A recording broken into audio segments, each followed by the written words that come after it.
यह मानस की पावन पंक्तियां प्रभु प्रेरणा से प्रवचन प्रसंग का आधार इस बार बने हैं।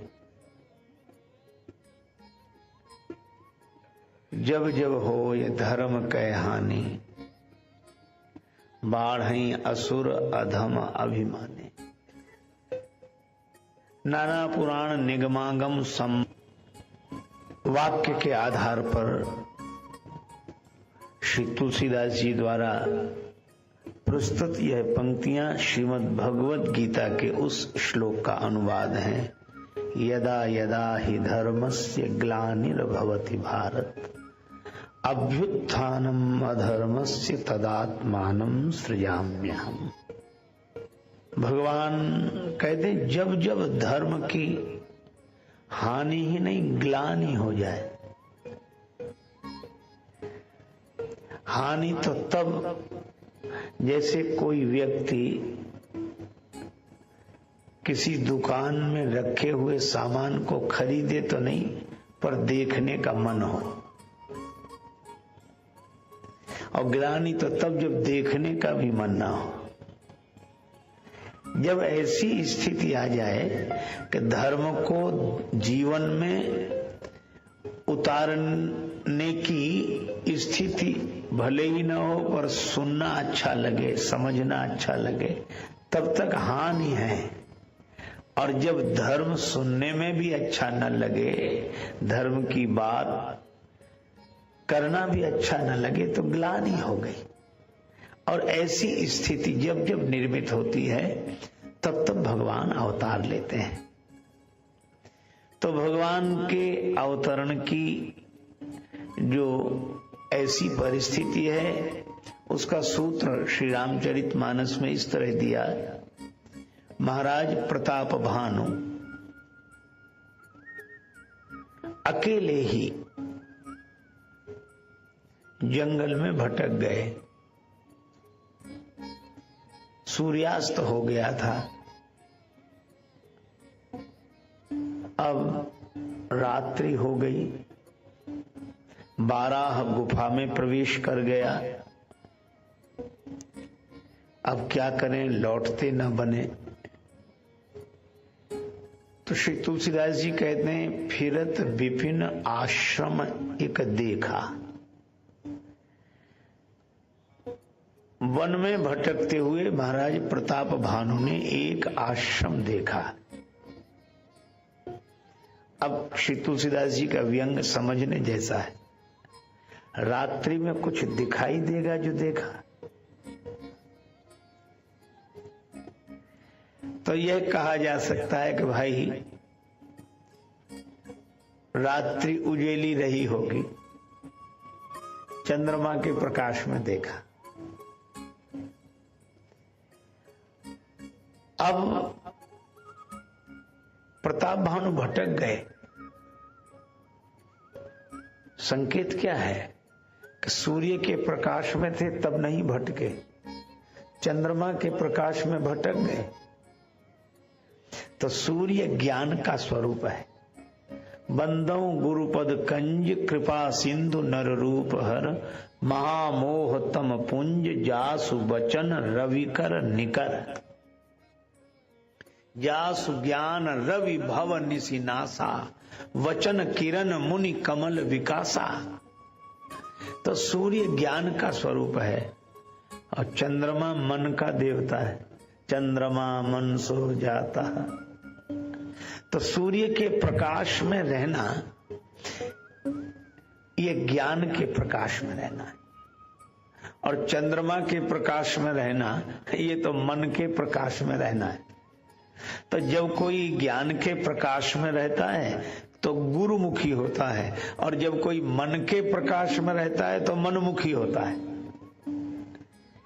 और कितना सुंदर संकेत है कि सूर्य के प्रकाश में प्रताप भानु नहीं भटके और चंद्र के प्रकाश में भटक गए। इसका अर्थ यही हुआ कि जब तक कोई गुरुमुखी रहता है तब तक नहीं भटकता, जब मनमुखी हो जाता है तब भटकने बिना रह नहीं सकता, भटक ही जाता है। अब इन्हें आश्रम दिखा, और आश्रम में एक महात्मा दिखे। अच्छा, श्री तुलसीदास जी महाराज से किसी ने पूछा कि ये महात्मा कौन है, तो उन्होंने कहा कि यह भी एक राजा ही है। अंतर इतना ही है कि प्रताप भानु विजयी राजा है और यह प्रताप भानु से पराजित राजा है। इसने वेश बदल लिया है, मुनि का वेश धारण कर लिया है। देखो, अब वेश को लेकर भी कितना सुंदर संकेत श्री तुलसीदास जी देते हैं कि हरि के कारण किसी का वेश बदल जाए तो बात समझ में आती है, और हार के कारण कोई वेश बदल ले, हार के कारण कोई वेश बदल ले तो यह तो बड़ी अटपटी बात है। क्योंकि हरि के कारण कोई वेश बदलता है तो वह भगवान को पाना चाहता है, और हार के कारण कोई वेश बदलता है तो वह सम्मान को पाना चाहता है, वह मान पाना चाहता है। और यही इस कपटी मुनि के साथ हुआ। ये युद्ध में तो हार गया। अच्छा, युद्ध में हारा तो भागना चाहिए था, भागा ही होगा हार कर भागा तो खुद तो भागा है, लेकिन सिद्ध यह कर देना चाहता है कि मैं त्याग कर आया हूं। तो संसार की झंझटों से कोई भागे और सिद्ध यह करे कि संसार तो मेरे लिए नश्वर है, मिथ्या है, स्वप्नवत है, इसलिए मैं खुद छोड़कर आ गया। बस इसी को तुलसीदास जी कपटी मुनि कहते हैं। क्योंकि दोहावली में कहा, वचन वेश से जो बने तो बिगड़े परिणाम। वचन और वेश से जो बने तो बिगड़े परिणाम, और तुलसी मन सो जो बने तो बनी बनाई राम। यह तो हार गया था, इसलिए घर नहीं गया लौटकर। गांव वाले कहेंगे हार गए, घर वाले कहेंगे हार गए, तो फिर साधु बनकर जंगल में आ गया कि यहां पहचानने वाले लोग ही कम आएंगे, और जो आएंगे भी तो वो देखेंगे वाह इतना बड़ा त्याग किया, सब छोड़कर जंगल में आ गया। तो यह कपटी मुनि देख गया राजा प्रताप भानु को। अब राजा प्रताप भानु ने उतर तुरगते कीन प्रणामा। प्रताप भानु घोड़े से उतरे और प्रणाम किया मुनि के चरणों में। देख सुवेश, सुंदर वेश देखा, समझा महात्मा है। किसी ने कहा कि राजा प्रताप भानु जैसे भी भ्रम में पड़ गए, पहचान नहीं सके। श्री तुलसीदास जी ने कहा कि मयूर की सुंदरता देखकर,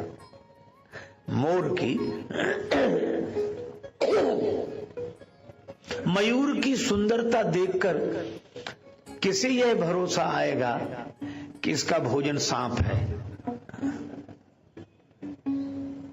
तुलसी देख सुवेश, भूलई मूड न चतुर नर, सुंदर के की ही पेख, बचन सुधासम असन अहि।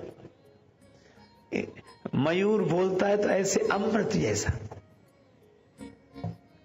बोलना, ऐसा। अच्छा, एक अद्भुत बात है, जिस वाणी से बोला जाता है वही वाणी जब रसना होती तो स्वाद भी तो उसी से लिया जाता है। अच्छा, एक और अद्भुत बात क्या, जब हम बोलते हैं तो शब्द बाहर जाते हैं, और जब हम स्वाद लेते हैं तो पदार्थ भीतर जाता है। तो स्वाद लेना अपने लिए है और वाणी का व्यवहार दूसरों के लिए है। अच्छा, जब हम दूसरों के लिए बोलें तो कुछ और हो, और अपने लिए स्वाद लें तो कुछ और हो। अपने भोजन का अवसर आवे तो सांप खा जाए, और दूसरों को बोली सुनाना हो तो बहुत मधुर मधुर बोले। पर मयूर को देखकर कौन भरोसा कर सकता है कि ऐसी वाणी और ऐसा वैसा आहार। इसी तरह प्रताप भानु कपटी मुनि का वेश देखकर नहीं समझ सके, भ्रम में आ गए। और यह होता ही है। तो प्रताप भानु वहां पहुंच क्यों गए, कैसे गए, गलती है।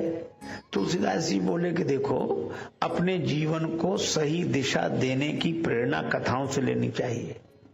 अब क्यों पहुंच गए और गलत किया इसलिए पहुंच गए, ये सब मत सोचो।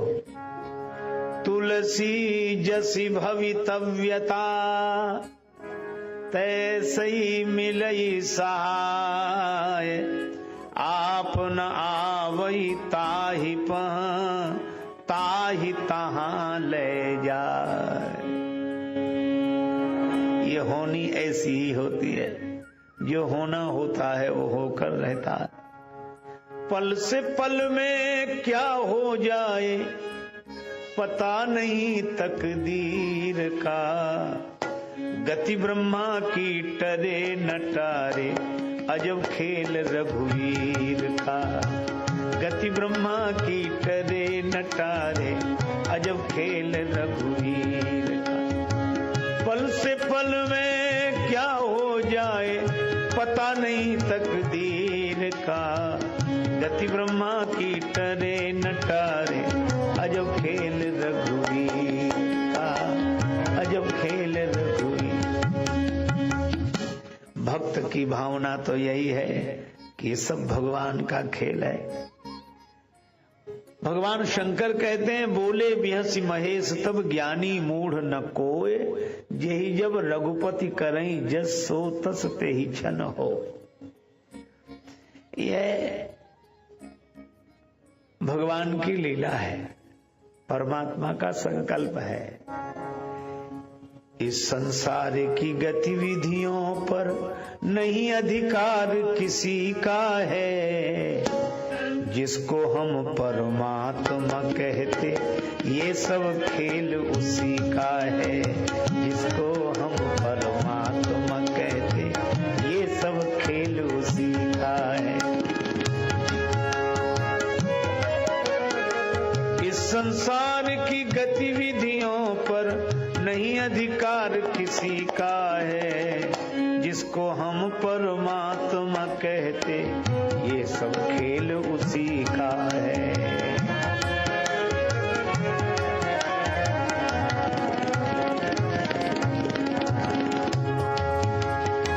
क्षण भर को भी नहीं छोड़ता सदा हमारे साथ में, क्षण भर को भी नहीं छोड़ता सदा हमारे साथ में। काया की श्वासा डोरी का तार उसी के हाथ में, काया की श्वासा डोरी तार उसी के हाथ में। हंसना रोना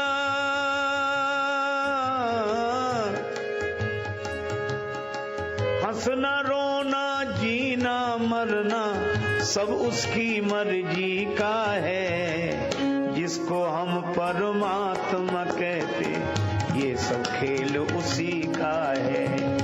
जिसको हम परमात्मा कहते ये सब खेल उसी का है।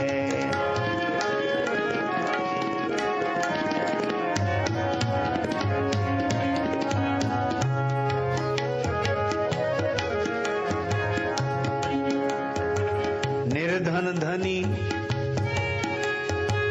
निर्धन धनी धनी हो निर्धन, ज्ञानी मूढ़ मूर्ख ज्ञानी, सब संभव है।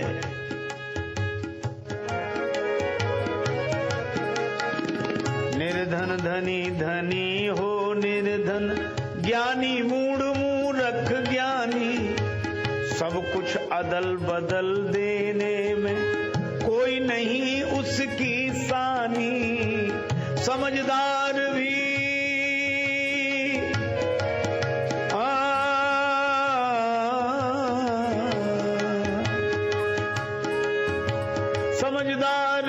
समझ सके ना, ऐसा अजब तरीका है जिसको हम परमात्मा कहते, ये सब खेल उसी का है।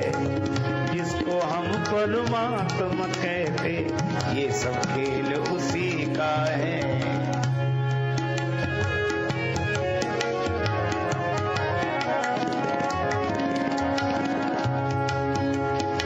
मिट्टी काली पीली हरे बन, मिट्टी काली पीली हरे बन,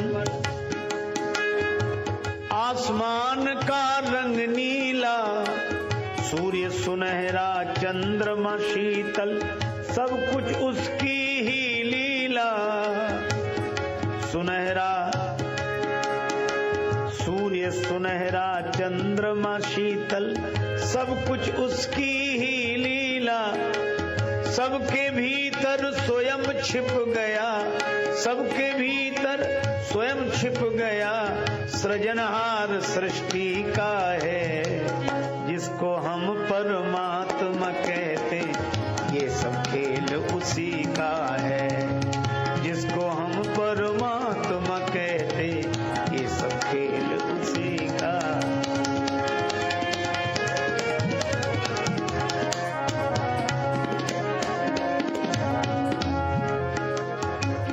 राजेश्वर आनंद अगर सुख चाहो तो मानो शिक्षा, तजे अभिमान मिला दो,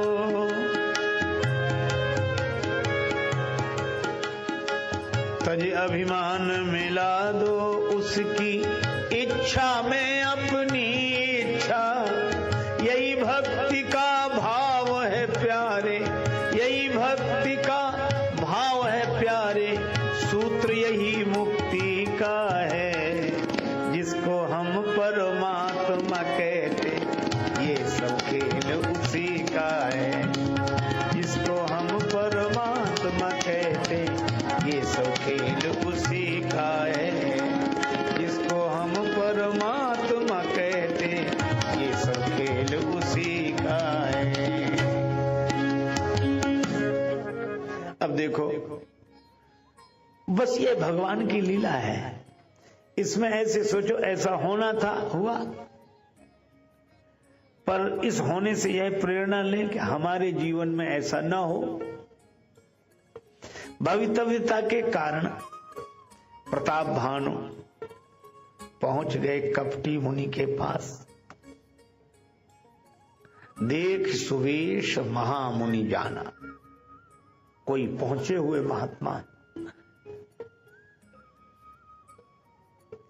लेकिन प्रताप भानु ने प्रणाम किया तो कपटी मुनि पहचान गया। तेहि न जान नृप नृपहि सुजाना। प्रताप भानु से नहीं पहचान पाए, उसने पहचान लिया कि यही प्रताप भानु है। पर वो कपट किए रहा जैसे जानता ही ना हो। अब उसने प्रताप भानु से पूछा, अरे भाई, आप कौन हैं? अपना परिचय दें। आप में तो चक्रवर्ती राजा के लक्षण दिखाई दे रहे हैं। वह तो जानता ही था, चक्रवर्ती के लक्षण तो। और इस अंधेरे में यहां रात्रि के समय भटक कर आ गए, मुझे तुम पर बड़ी दया लग रही है। कौन हो? अब प्रताप भानु आज तक झूठ नहीं बोले, आज कपट किया। क्या बोले? महाराज, नाम प्रताप भानु अवनीशा, तासु सचिव में सुनो मुनीषा। एक महाराज प्रताप भानु राजा हैं, मैं उनका मंत्री हूं। यह है संग का प्रभाव। परमाणु कितना असर करते हैं कि कपटी मुनि ने सिखाया नहीं उसके सानिध्य में जाकर ही प्रताप भानु कपट करने लगे।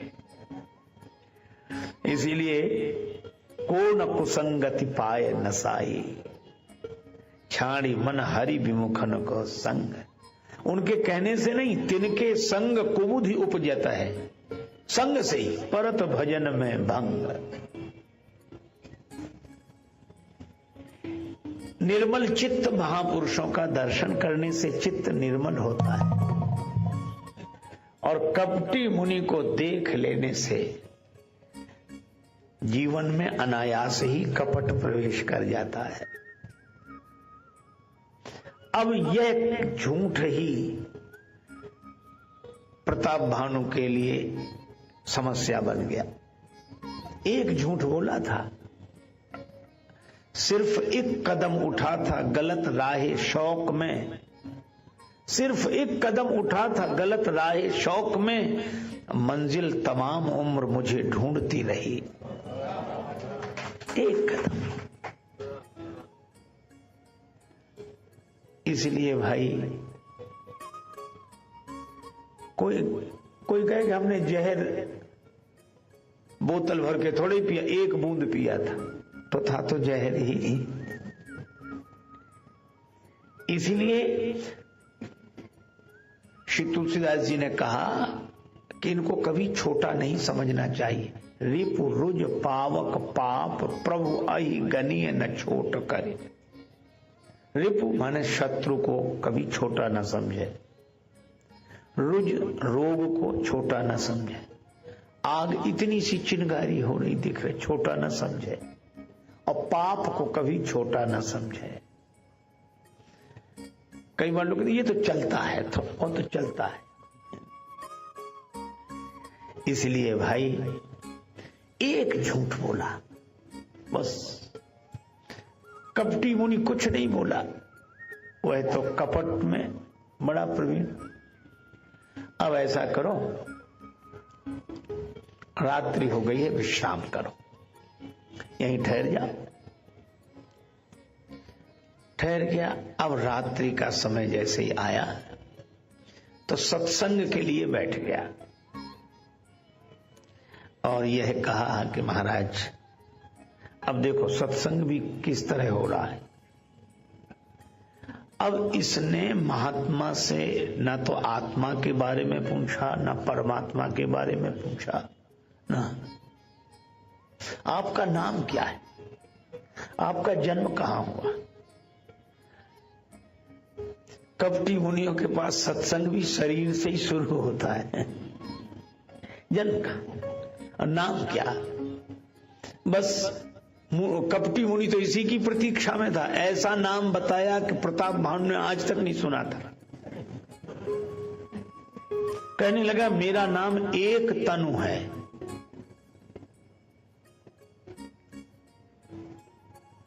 ये इस तरह के षड्यंत्र करने वाले वेश बनाकर इनका नाम सबकी तरह कैसे हो जाए, कुछ तो विशेषता होनी चाहिए, क्योंकि वो खुद सहज नहीं है तो नाम कैसे सहज हो। एक तनु। अब प्रताप भानु ने कहा कि महात्माओं के दर्शन तो हुए पर ऐसा नाम आज तक नहीं सुना, महाराज इस नाम का अर्थ क्या है। कपटी मुनि बोला इसीलिए तो मैं एकांत में रहता हूं, किसी को बताने से क्या लाभ। अब तुम आ गए तो तुम्हें नाम बता दिया तो नाम का अर्थ पूछ रहे हो, फिर मेरे बारे में क्या क्या पूछोगे। मैं अपने को सब छिपा कर रखता हूं। अच्छा छिपा कर रखते हो तो क्या है तुम्हारे पास जो छिपा के रखते हो, इस नाम का अर्थ बता दो। नाम एक तनु, इसका अर्थ का आदि सृष्टि उपजी जब वही तब उत्पत्ति है मोर। जब यह सृष्टि शुरू हुई थी तब हमारा जन्म हुआ था। कितने प्रलय चले गए, कितने बार सृष्टि हुई मिटी, पर मैं अब तक उसी शरीर में हूं, इसलिए मेरा नाम एक तनु है। कितनी लंबी उम्र बताई। देखो तपस्वी महापुरुष हमारे यहाँ कई ऐसे हुए हैं जो बहुत बड़ी उम्र तक जिन्होंने शरीर धारण किया। योगी लोग हमारी कल्पना से ऊपर उम्र तक जीवित रहते हैं और वे सब वंदनीय है। लेकिन कोई इसको ही महत्वपूर्ण मानकर इसी का स्वयं प्रचार करे। मुझे एक विनोद की बात याद आई। एक संत वो हमेशा मुस्कुराते रहते थे, बड़ी मस्ती में रहते थे। तो किसी ने उनसे कहा कि महाराज वो जो महात्मा है उनकी उम्र 400 साल है। पूछा उनकी उम्र 400 वर्ष है? तो ये महात्मा भी कम विरोधी थे, हंसकर बोले हो सकती है।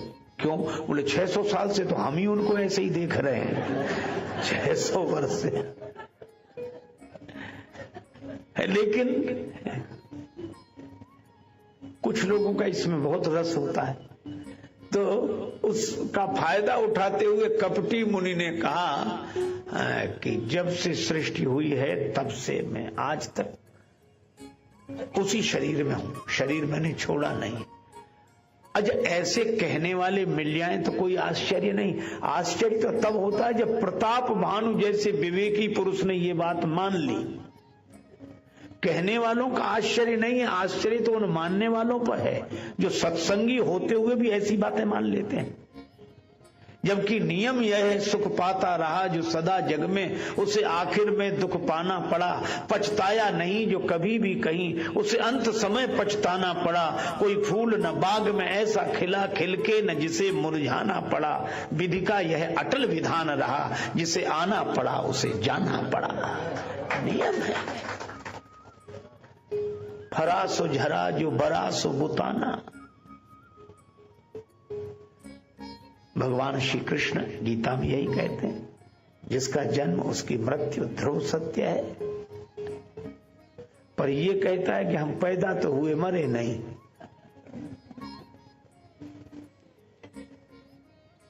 पर प्रताप भानु ने मान लिया।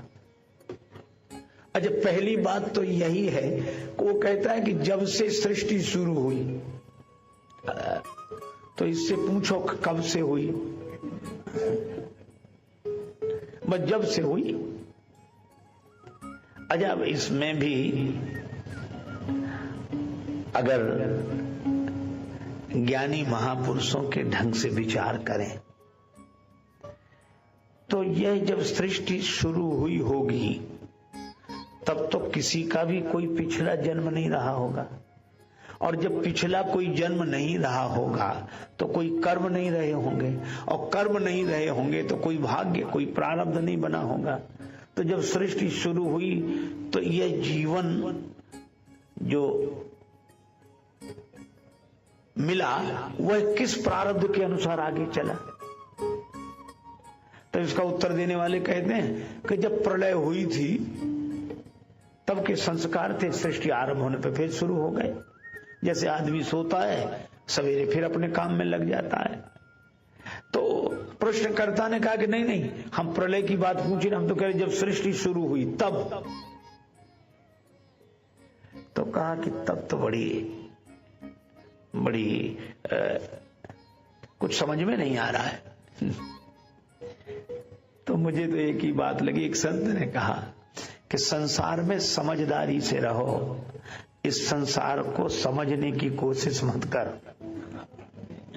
तुलसीदास जी कहते हैं, विधि प्रपंच अस अचल अनादि। ये प्रपंच है, समझ में नहीं आता। मुझे स्मरण आया,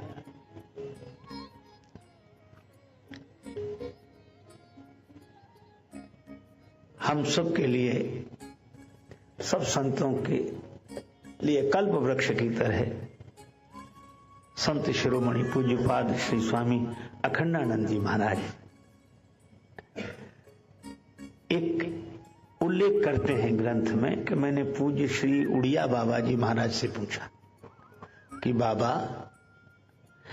ये शरीर छूटने के बाद कौन जाता है और फिर जन्म किसका होता है? यह प्रश्न किया। तो स्वामी जी महाराज कहते कि मैं सोच रहा था कि वो जो ग्रंथों में वर्णन है वही स्वामी जी बताएंगे कि इतने तत्वों को लेकर जीव जाता है और मन को लेकर, मन के संस्कारों को लेकर जाता है, फिर वासना के आधार पर। तो बोले मैं तैयार बैठा था कि महाराज ये कहेंगे, फिर मैं ऐसे ऐसे कहूंगा। पर जब मैंने पूछा कि बाबा जन्म मृत्यु किसकी, तो बाबा मुस्कुराते हुए बोले कि तुम अपनी बुद्धि जन्म मरण को सिद्ध करने में काहे को लगाते हो? अरे इसके मिथ्यात्व को निश्चय करने में लगाओ काहे को इस प्रपंच में। और कितना सुंदर उत्तर है कि यह जगत प्रपंच है, इस प्रपंच को काहे को सत्य सिद्ध करने में लगे हुए हो। उमा काऊ में अनुभव अपना, सत हरि भजन जगत सब सपना। ये सृष्टि कब से हुई, कैसे हुई? अजब सपने में न कुछ हुआ न हो रहा था। इसीलिए हमारे वेदांती संत क्या कहते हैं, ना कुछ हुआ न हो रहा, ना कुछ होनहार, और ज्यों का त्यों भरपूर है अनुभव का दीदार। ये जगत सब सपना है, इसमें न आगे न पीछे न इधर न उधर, इसकी पारमार्थिक सत्ता नहीं है, प्रातिभाषिक सत्ता है। पर ये कपटी मुनि कह रहा है कि जब से सृष्टि हुई, पर प्रताप भानु ने मान लिया कैसा होगा। अच्छा, लेकिन जब इतने बड़े महात्मा हैं, इतनी बड़ी उम्र है इनकी, तो इनसे तो कुछ प्राप्त कर लेना चाहिए। बस कामना मन में आनी शुरू हो गई। अब प्रताप भानु बोले कि महाराज अहो भाग्य जो मेरा दर्शन, मुझे आपका दर्शन हुआ। और मैं आपको बताऊं, मैंने ऐसे ही कह दिया था, मैं ही राजा प्रताप भानु। तो कपटी मुनि ने क्या कहा, मैं जानता हूं तुम्हें, पहले से जानता हूं, और तुम्हें क्या, तुम्हारे बाप को जानता हूं। तुम राजा सत्यकेतु के पुत्र प्रताप भानु हो ना। तुमने झूठ बोला था, लेकिन मैं जानता हूं। तो कैसे जानते हो? तपस्या के बल पर, सिद्धियों के बल पर। अब सिद्धि के बल पर जानता हूं, तो पहले ही जानता था। और प्रताप भानु ने इसे चमत्कार मान लिया। कहने लगा अब मुझे भी कुछ दे दो, बोलो जो मांगो सो मिले, क्या चाहिए। अब मांग देखो कैसी अजीब है, कामनाएं कैसे शुरू हुई, अब तक दबी रही। दमित वासनाएं अमित रूप ले जब, दमित वासनाएं अमित रूप ले जब, अंतःकरण में उपद्रव मचाती, अंतःकरण में उपद्रव मचाती। तब फिर कृपा सिंधु श्री राम जी के, अनुग्रह बिना मन संभलता नहीं है।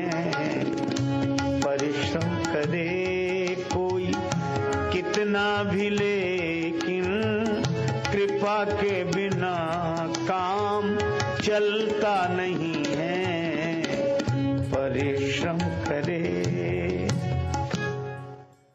अब ये दमित वासनाएं उत्पन्न हुई। कहने लगा महाराज बस एक इच्छा है। अच्छा, एक अद्भुत बात इस मन की, इसने कभी नहीं कहा कि हमारी 10-12 इच्छाएं हैं, अनेक इच्छा, एक इच्छा है, एक। अच्छा, जो एक इच्छा है उसको पाना भी बस एक ही बार चाहता है, एक बार मिल जाए। और एक इच्छा और एक बार पाने की लालसा के कारण अनेक बार तो जन्म हो चुके, पर एक अभी भी बाकी है। हजारों ख्वाहिशें ऐसी कि हर ख्वाहिश पे दम निकले, और बहुत निकले मेरे अरमा, मगर फिर भी वो कम निकले। इतनी इच्छाएं तो। कपटी मुनि ने कहा कि मांगो, जो मांगोगे वही मिलेगा। अच्छा देखो, दो के यहां कोई कमी नहीं है देने में। एक तो भगवान के यहां, उनके पास सब कुछ है, उन्हें देने में कमी क्या, जो मांगो सो मिल जाएगा। तो एक तो वे कोई संकोच नहीं करते, जो मांगो वही कहेंगे हाँ मिल गया, जाओ मिलेगा। और दूसरा, उन्हें कोई संकोच नहीं होता जिन्हें देना ही नहीं है, ये जिनके पास है ही नहीं देने को, तो कहने में हर्ज क्या है, वचन में काहे की दरिद्रता है। अच्छा, फिर जो आप मांग रहे हैं वो आज तो मिलने वाला है नहीं, क्योंकि हम आप मांगते भी वही हैं जो 2 साल बाद मिले, 4 साल बाद मिले, और तब के लिए कह दिया तो अब से तब तक तो हम मानते ही रहेंगे ना उन्हें कि चमत्कार है। जब नहीं मिलेगा तब देखी जाएगी। तो राजा प्रताप बाहु ने वरदान क्या मांगा, मेरा बुढ़ापा ना आए, कभी बुढ़ापा ना आए, हम कभी वृद्ध ना हो, इसी तरह युवा रहे। और कपटी मुनि ने कहा एव मस्तु, तुम्हारा बुढ़ापा नहीं आएगा। प्रताप बाहु ने पूछा सच हो जाएगा? नहीं आएगा। कैसे नहीं आएगा बुढ़ापा? कपटी मुनि बोला जैसे हमारी मृत्यु नहीं आती ऐसी तुम्हारा बुढ़ापा नहीं आएगा।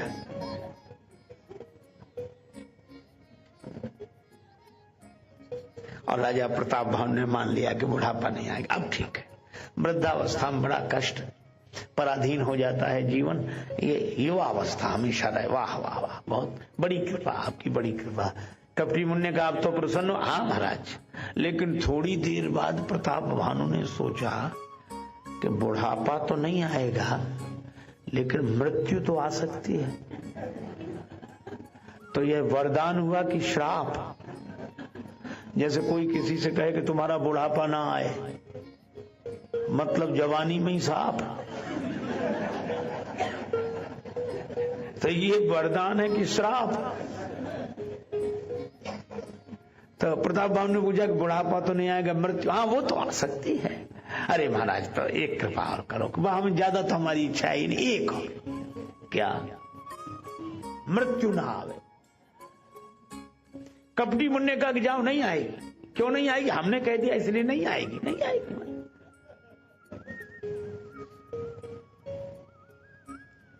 अब कहीं वो ऐसे कह रहा था जैसे मौत इनसे पूछ कर आएगी कि आए कि नहीं।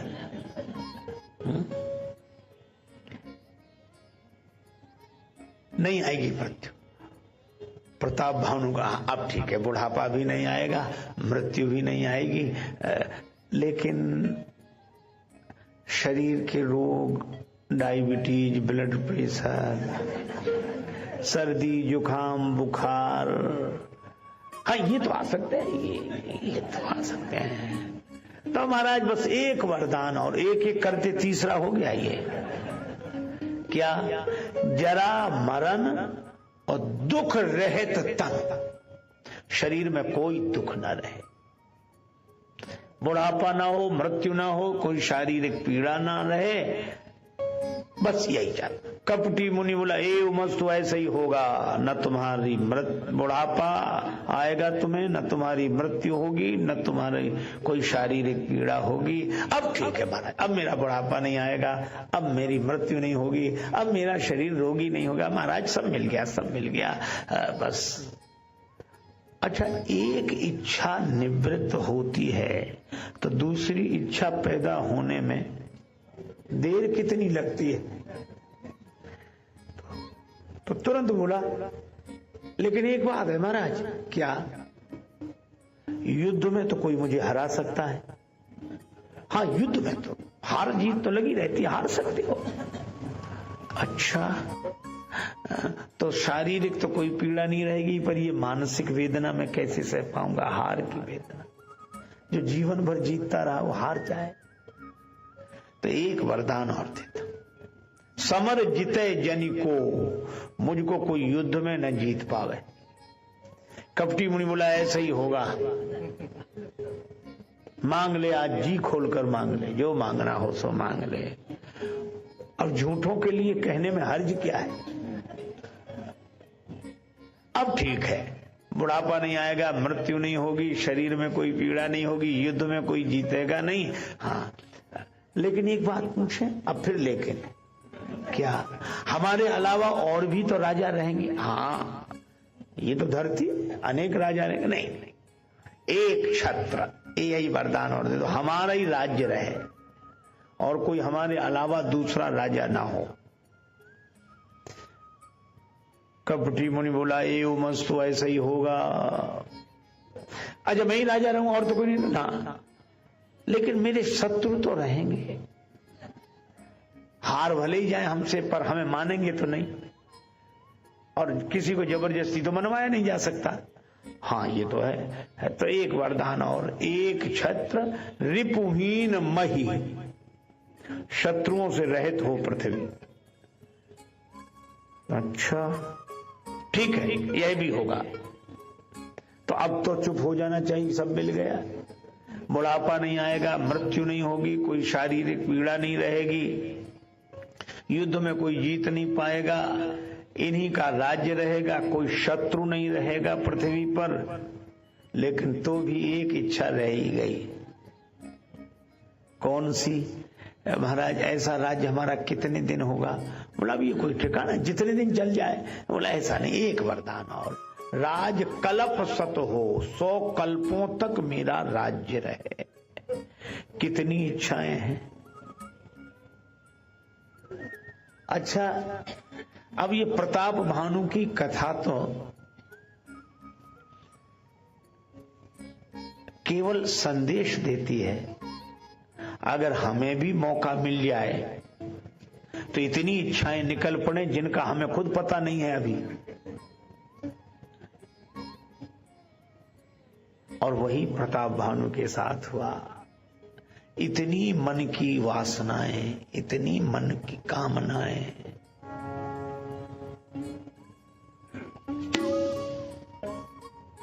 अब कपटी मुनि को मौका मिला। मैं तुमसे कहता हूं, कालहु तू पद नाई, सीसा कालहु तू पद नाई, सीसा कालहु तू पद नाई। एक विप्र कुल छाड़ी महिषा, एक विप्र कुल छाड़ी महिषा, कालहु तू पद नाई।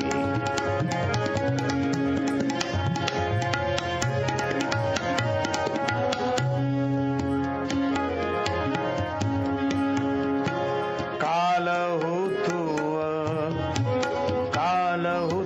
पद नाई, कालहु तू पद नाई, कालहु तू पद नाई, कालहु तू नाई सीसा, कालहु तू पद नाई, तू पद नाई, तू पद नाई। कपटी मुनि कहता है कि काल भी तुम्हारे चरणों में सिर झुकाएगा। प्रताप भानु ने कहा अब तो बड़े बहुत खुशी हुई। पर कपटी मुनि बोला अब तक तुम लेकिन लगाते रहे, अब मैं लेकिन लगा रहा हूं। काल भी तुम्हारे चरणों में सिर झुकाएगा, बस एक। कौन? एक विप्र कुल छाण महिषा। सब तुम्हारे बस में रहेंगे, पर ब्राह्मण तुम्हारे बस में नहीं रहेंगे। क्यों? उनको बस में नहीं किया जा सकता? नहीं। तपबल विप्र सदा बरियारा, उनके पास तपस्या का बल है। अगर वो क्रोधित हो गए तो फिर कोई कुछ नहीं कर सकेगा। इसीलिए डर यही है, उनके पास तपस्या का बल है, तपश्चर्या का। जिनके पास ज्ञान हो, संयम की शक्ति हो, जो योगी हों वे कहीं श्राप न दे दें, क्रोध न कर दें। अच्छा, बड़ी सीधी सी बात है, जब एक और कहा जा रहा है कि वे ब्रह्मवेत्ता हैं, ब्रह्मज्ञ हैं, वे तपस्वी हैं, तो हम ऐसा काम क्यों करें कि उन्हें क्रोध आवे? वे तो हमारे संरक्षक हैं।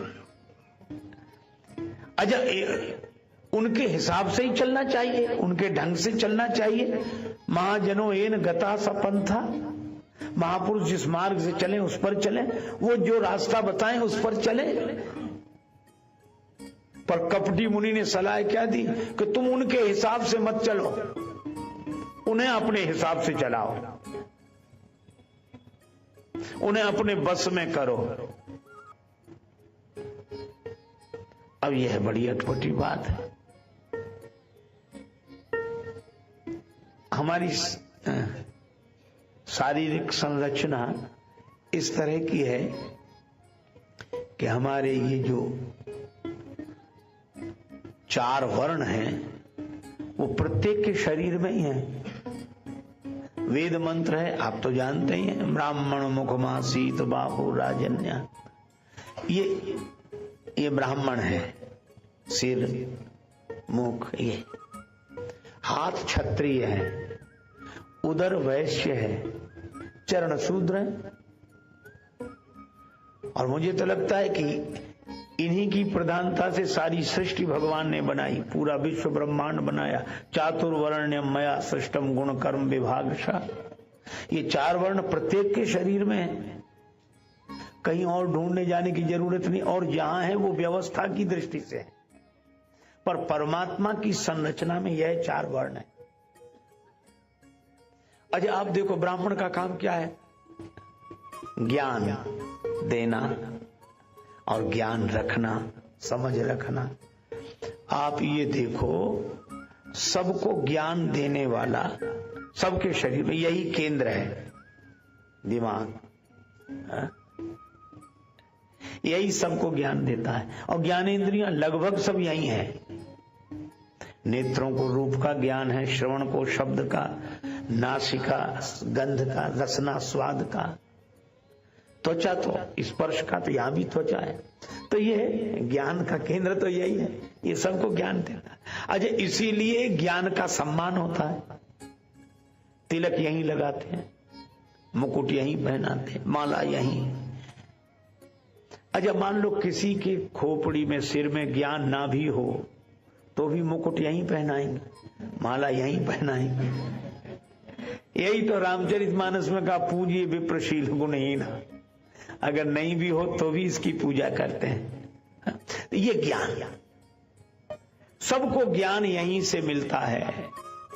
पांव किधर चले, हाथ क्या करे, ये इसीलिए इसको हेड बोलते हैं। हेड प्रमुख है, हेड। अच्छा, और ये हाथ क्षत्रिय है। क्षत्रिय का काम है रक्षा करना। ये प्राकृतिक है, किसी ने सिखाया नहीं। किसी भी अंग पर कोई प्रहार करे तो हाथ ही आगे बढ़ते। सिर पर कोई डंडा मारे तो रक्षा करने कौन आता है? भैया क्या कर रहे, डंडा मत मारो। नहीं नहीं, ऐसे नहीं। अच्छा, पेट पर भी कोई प्रहार करे तो हाथ आगे हो जाते। नहीं नहीं भैया, ऐसे मत करो। अच्छा, अब एक बात सोचो, हाथ से ज्यादा मजबूत पांव है और पांव पर भी कोई डंडा मारे तो रक्षा कौन करता है? हाँ, अरे नहीं। उड़िया ही हाथ असनेहू के घाये। कोई तलवार लेकर भी आगे दौड़े तो हाथ आगे हो जाते हैं, घाव सहन कर लेते हैं, पर सिर को, पेट को, पांव को, तीनों को बचाते हैं। ये क्षत्रिय हैं, ये ब्राह्मण की रक्षा करते हैं, वैश्य की रक्षा करते हैं, शूद्र की रक्षा करते हैं। ये क्षत्रिय है। और ये ब्राह्मण देवता है। सिर ब्राह्मण, ब्राह्मण मुखमासीत बाहु राजन्याकृता। और ये उदर वैश्य है। दिखाई नहीं देता पर भीतर फैक्ट्री चल रही है, चल रही। इधर से जो भी जाता है मुख के द्वारा भीतर, और उस फैक्ट्री चल रही है। और दिन रात चलती है, दिन रात चलती है। और इससे जो शक्ति मिलती है सबको, सिर को भी इसी से शक्ति मिले, पांव को भी इसी से शक्ति मिले, हाथ को भी इसी से शक्ति मिले। गुप्त है, फैक्ट्री चल, यही गुप्ता जी हैं, गुप्त हैं, अंदर ही अंदर अंदर चल रहा है ये वैसे। पर इन्हीं के कारण सबको शक्ति मिलती है। वैश्य के व्यवसाय से ही ब्राह्मण को विचार करने की शक्ति मिलती है, क्षत्रिय को रक्षा करने की शक्ति मिलती है, और शूद्र को सेवा करने की सामर्थ्य शक्ति मिलती है। इन्हीं से ये वैश्य है और चरण शूद्र है। देखो ये तीनों का भार उठाए, पेट का भी, हाथों का भी, सिर का भी, चरण शूद्र है। एक सज्जन मुझसे कहने लगे, आपके यहां तो शूद्र अछूत हैं, अछूत माने जाते हैं। हमका प्रचार गलत हो गया, हमारे यहां शूद्र कभी अछूत नहीं है। बोले क्यों? हमने कहा हमारे यहां तो चरण शूद्र माने जाते हैं, और जिस संस्कृति में चरण ही छुए जाते हों वहां शूद्र अछूत कैसे हो सकते हैं? हमारे यहां तो चरण छूते हैं। अच्छा, और कितनी अद्भुत बात है, सिर रखते हैं चरणों। यह हमारे यहां शूद्र और ब्राह्मण का मिलन है। हमारी संस्कृति बहुत उदार है, बड़ी विचार संपन्न है। अब यह बात अलग है कि यह मंत्र विचारकों के हाथ न पड़े, प्रचारकों के हाथ पड़ जाए और कुछ का कुछ अर्थ हो जाए, वो एक अलग बात है। लेकिन ये चारों, तो ये सिर ब्राह्मण है, बुद्धि है, बुद्धि का देवता है, ब्रह्मा है। और ये कपटी मुनि कैसी विचित्र सलाह दे रहा है। ब्राह्मण के अनुसार चलना माने बुद्धि के अनुसार चलना, और ये कहता है कि तुम ब्राह्मणों के अनुसार मत चलो, ब्राह्मणों को अपने अनुसार चलाओ। इसका अर्थ है कि तुम दिमाग के ढंग से मत चलो, बुद्धि के हिसाब से मत चलो, बुद्धि को अपने हिसाब से चलाओ।